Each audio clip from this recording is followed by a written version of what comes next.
পার্কিংকে কেন্দ্র করে মারধরের অভিযোগ বিধাননগর পূর্ব থানার পুলিশের বিরুদ্ধে।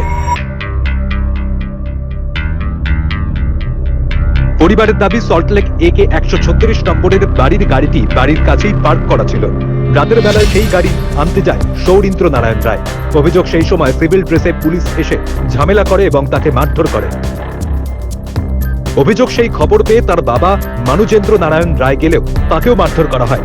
মারধরের ফলে দুজনেই আহত হয়েছেন।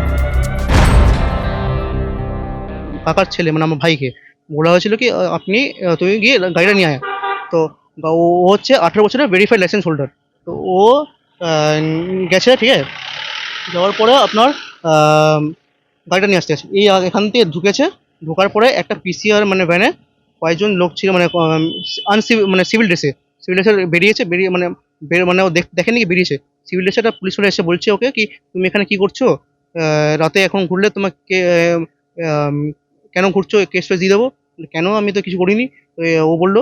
তো ও বলার পরে যখন মানে যে সিভিল পুলিশটা ছিল, মানে সিভিল ড্রেসের পুলিশ ছিল, ও বলছে কি আমি পুলিশ, আমি যা কিছু করতে পারি। ওই নিয়ে ওকে চর ঘর মারলো। তো ও রিটায়ার করে বুঝতে পারিনি কি হয়েছে। তারপরে ও ধরে মানে আরো কয়েকজন পুলিশকে ডাকলো, ধরে ওকে মার ধরলো, ঠিক আছে। তারপরে ও আমার ভাই আমার কাকাকে ফোন করে বলছে কি ফোন করে কিছু বলতে পারে না, কারণ গলা ধরেছিল। ও বাবা ভেবেছে কি কিছু হয়েছে। ও দৌড়ে এসছে, দৌড়ে আসার পরে এখানে দেখছে কি ওকে মারা হচ্ছে। আমার কাকা বাঁচাতে গেছে, কাকাকে ধরে মারা আছে। আমিও দৌড়ে এলাম, তখন দেখলাম কি কাকার পা ভেঙে গেছে। কাকার পা ভেঙে মানে পায়ে এখানে মেরে পা ভেঙে দিয়েছে। পা ভাঙার পরে আমি যখন এলাম তখনও আমার ভাইকে মারা হচ্ছে। আমি বাঁচাতে গিয়ে আমার পায়ে লেগেছে। আমাকে ধরে পিছিয়ে তুলতে গেছিলো। তারপর যখন আইসি সাহেব এলেন, আমাকে বের করলেন, বের করে বলছে কি আপনি কিছু হবে না। তাও যে লোকটা ছিল সিভিল ড্রেসে, হি ওয়াজ ড্রাঙ্ক। মানে ও বলছিল কি তুমি কিছু টাকা ফাঁকা না দিলে আমি তোমাকে ফেক কেস করতে পারবো, আর তুমি যদি কাউকে কেস করো আমি কিন্তু বলে দেবো, আমি কিন্তু বলে দেবো। মানুজেন্দ্র নারায়ণ রায় কোমরে আঘাত পেয়েছেন। তাকে সল্টলেকের একটি বেসরকারি হাসপাতালে ভর্তি করা হয়েছে। গোটা ঘটনায় রাতেই বিশাল পুলিশ বাহিনী ঘটনাস্থলে পৌঁছায়। ইতিমধ্যে বিধাননগর পূর্ব থানার পুলিশের বিরুদ্ধে পূর্ব থানায় অভিযোগ জানানো হয়েছে। তো গাড়ি একে পার্কের সামনে রাখা ছিল।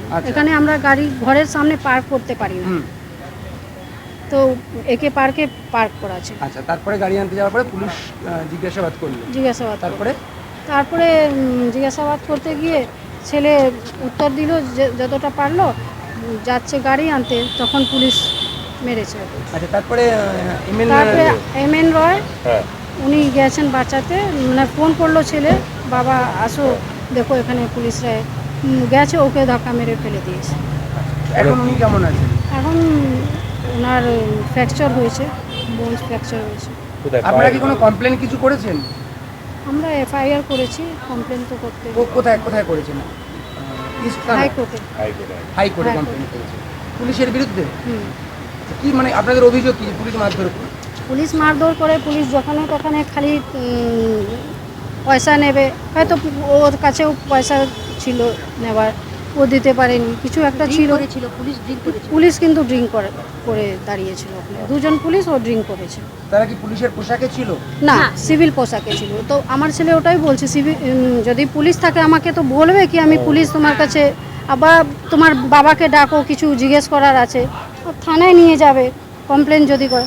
থানায় না নিয়ে গিয়ে তুমি ছেলেকে দাঁড় করিয়ে মারতে লাগলে কেন? বলছে এখন আপনারা কি চাইছেন? আমরা চাইছি পুলিশের বিরুদ্ধে কিছু একটা অ্যাকশন নেওয়া। দুজনকে কি আইডেন্টিফাই করা গেছে? হ্যাঁ, সে একটা তুষার বলে, পুরো নামটা আমি জানি না, তুষার, আর একজন সিভিক ছিল। মূলত একটি গাড়ি রাখাকে কেন্দ্র করে এই গন্ডগোল। গাড়িটি বাড়ি থেকে 200 মিটার দূরে দাঁড় করানো ছিল।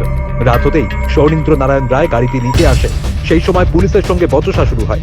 সূত্রে খবর, পুলিশ তাকে জিজ্ঞাসা করে এখানে এত রাতে কি করছো সহ একাধিক প্রশ্ন, সেই নিয়ে শুরু হয় বচসা। তারপরে মারধরের অভিযোগ। আহত MN রায় স্ত্রী ববিতা রায়ের দাবি পুলিশ মদ্যপ অবস্থায় ছিল।